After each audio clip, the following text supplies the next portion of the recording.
Hello guys, what's up? So in this short video I'm going to show you how you can find my better word filter on TikTok. So let's go to discover, and in discover let's search for my better words. So these are the videos with this tag. Check some of this video, like this one.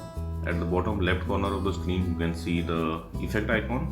Tap there and you will be directed to the effect page. Now from here you can add it to your favorites, and at the bottom of the screen you can see the record button. You can tap there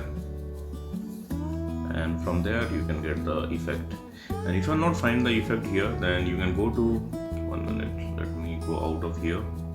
Okay, you can go to this web page. Link to this web page I will give in the description box below. Here in this web page you will see the effect icon. Tap on the effect icon and you will be directed to the effect page. Here tap on the record button at the bottom of the screen, and likewise also you can get this effect. So thanks for watching the video guys. See you in the next video.